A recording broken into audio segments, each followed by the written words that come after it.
important stories happening in the country, or maybe even the world, for that particular day. The assumption was if it's not in the nightly news, then it must not have been that important.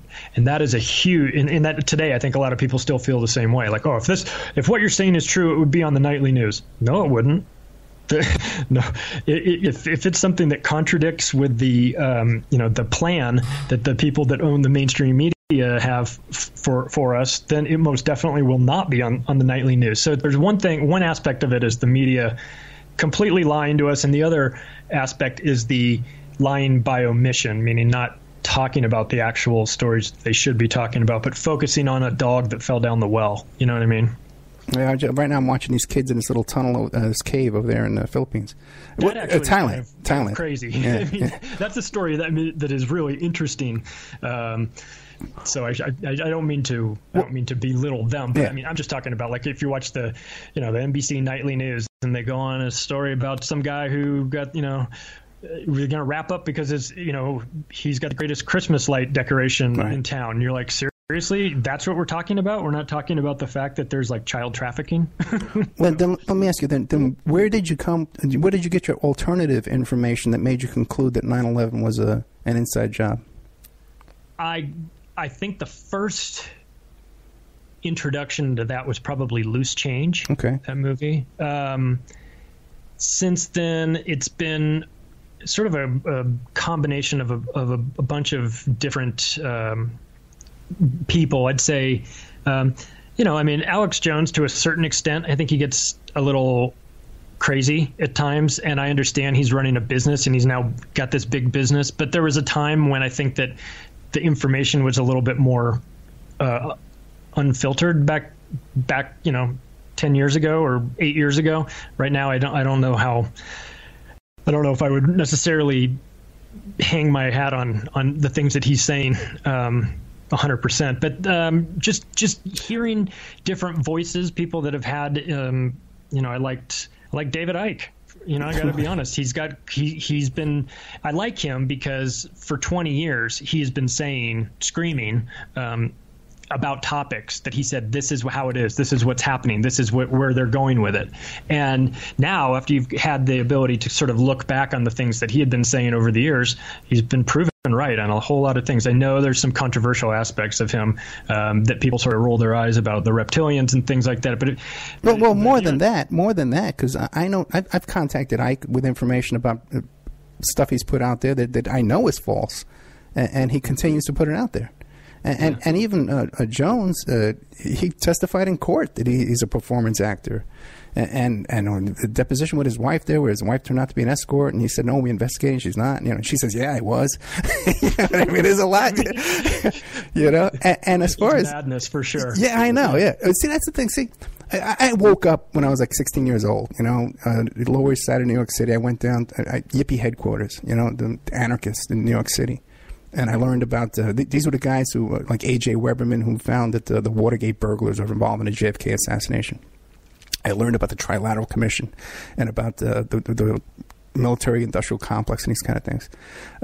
But today, our sources of it, and they put together a newspaper, Overthrow and Yipster Times and stuff like that, researched articles, real information. But today, there's so much white noise out there, which the source of this information we're getting is just so convoluted. These YouTubers, like I've met a lot of these people and I've dealt with them, and I would say that I've doubled down I was skeptical before, but after knowing these people, I say double down your skepticism and double it down again, because half of these people are just full of it.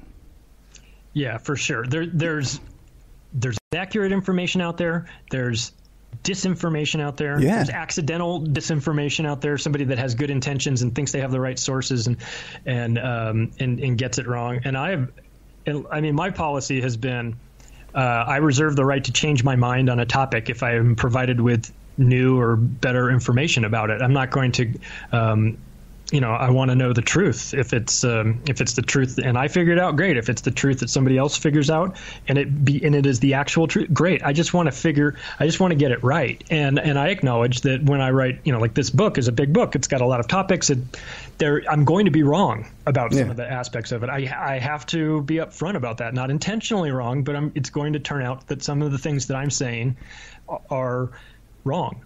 Because when you're dealing with these sensitive topics, you've got the best disinformation agency in the world, the CIA, working against you with an army. So if you think you're not going to get it wrong, you're being a little arrogant, because it's like we're going to make mistakes on this. But so do I not write anything for fear that I'll have one mistake? Someone says, you got that wrong, so the whole book must be a lie. No, I'm not going to do that. I'm going to do my best to get to the bottom of it and see if I can find the truth in these aspects. And if something changes in the book, I'll be the first to admit it. Hey, listen, this was wrong. I should, revise that. And it's funny. I know what you're saying. There's a lot of anybody can have a YouTube channel, right. and it doesn't make them a journalist. It doesn't make them like an investigative reporter and everything. Like obviously, you're like in the perfect spot for this because you are an investigator. You know how to, you probably have a very well defined or bullshit detector.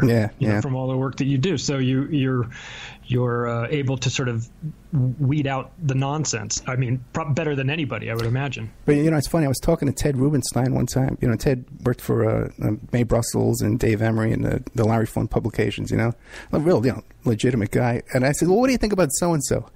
And he goes, just like everybody else, he's right half the time.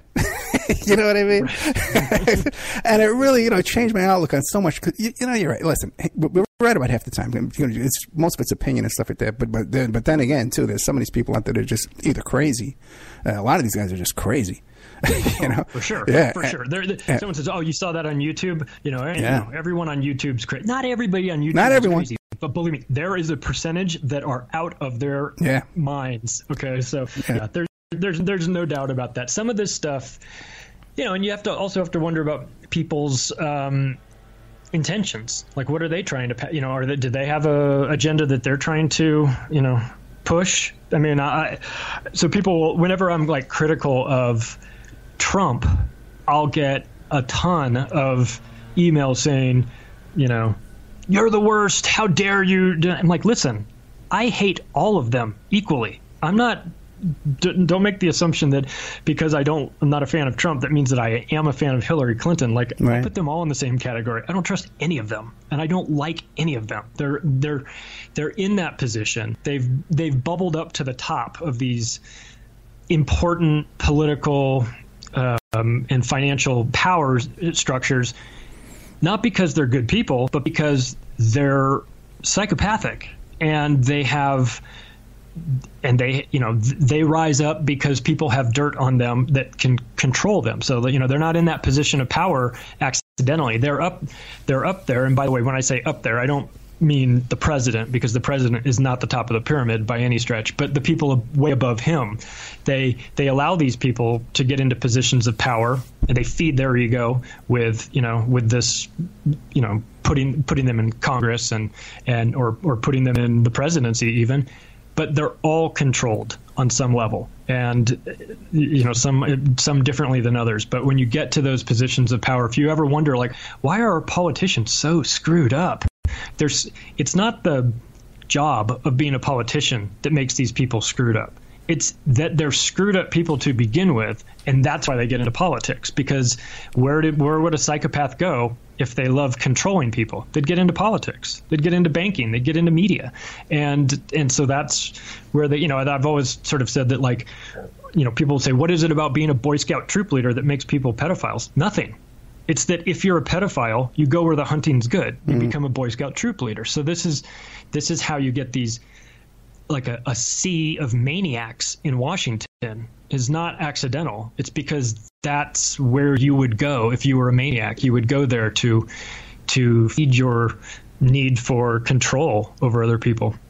Well, then, like, how do you react to this? Are you involved in local politics? Or are you involved in any kind of what do you see as a solution? What is your alternative political or economic solution? Well, no, I'm not involved in local politics. I have no desire to get into politics because I just don't like I don't like the framework of the system. I don't like that when you see. I have no interest in directly being involved in it. I'm content to stand on the sidelines and throw rocks at both parties because I wouldn't want to be. I wouldn't want to be surrounded by people that got into that. I mean, I think on the local level, maybe there are more people that are like, listen, I'm just trying to help out. You know, I'm just trying to do my thing. And my contribution to this is going to just be the writing that I do. I don't want to go to city council meetings. I don't have any interest in doing that or becoming if you think you're going to get into the system in order to change the system, you're fooling yourself because it's the system itself that is the problem. I like the ideas of the anarchist ideas, but not like I don't mean the wearing the black mask and throwing Molotov cocktail type. I think that's sort of a different type. But I like the concept of like, I'm living my life, leave me alone, and, right. And because as we're seeing lately, the government has been creeping into all sorts of aspects of our lives that they have no business being involved in, like talking about forcing people to vaccinate their kids if they don't want to in states and preventing them from going to school until they have that, or instituting Common Core into the schools and withholding funding from the counties that don't allow that that don't put Common Core in. They won't give them money. So all these weird things that you just want to stand up and go, why are you guys involved in this? Like why is the federal government involved in these things? And I just think there's just a massive overreach. I mean, I'm a favor of smaller government. I don't know why we have to have 180 military bases all over the country, all over the world. That seems like a colossal waste of time. It seems like we're marching in the footsteps of like every empire before us. They've always fallen after they've expanded. They've expanded militarily too far.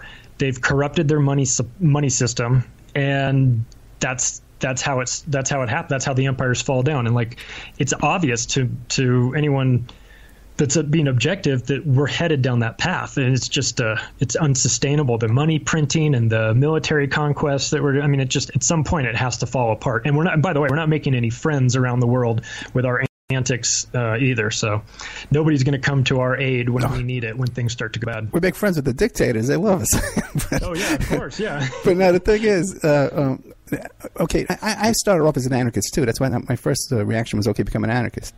But now the thing is, now how would you wrest control of the people in power right now? How would you take away control from them and put it into the hands of the average citizen? I mean, I think I would start by trying to put them in prison, the ones that are doing the horrible things. You've got a Justice Department that is utterly corrupted. It just doesn't do what it says it's going to do. You have FBI is corrupted. The CIA is corrupted. I don't know that you can count on the Justice Department to step in and say, all right, we're going to take care of these politicians that are pedophiles, that are laundering money, that are selling government secrets and doing all these things. We're going to take them all. We're going to charge them Nuremberg style and put them in prison that would be a great start. But I don't know that that's going to happen. I know that there's been a lot of talk lately about Q and the sealed indictments and all that stuff. That sounds great. I'd like to see it happen. That's not going to happen. Now it's all just sort of yeah. That's never going to happen. But by the way, there's no indication that those are all even indictments. Okay, those are just sealed filings. They could be. They could be exactly. just. Yeah, it could be a couple of cases. Cartoon drawings, for all we know. Yeah, it could just be a couple of cases. Where they just have a bunch of motions and search warrants sealed. So there's no 40,000 indictments. It's insane. And Q, if Q is real, the guy's betraying his security clearance, they could track him down in a half hour. You know what I mean? That's what I've been thinking too. I feel like as people that are sort of in the, examining these sorts of alternative topics, we've been lied to so many times by so many people. I'm just going to have to withhold my my approval or my belief in the Q concept until I actually see something tangible, until people actually start going to prison for things like that. Because up until that point, I just can't take their word for it without any evidence. I really, it all sounds good, but I'm skeptical, only because it's like, we're working on it. Trust us. Trust the plan. Right. I can't just blindly trust the plan. I hope there's a plan. I hope what they're saying is the real thing. Because if it is, then it might be, a way to flesh out all of these criminals that have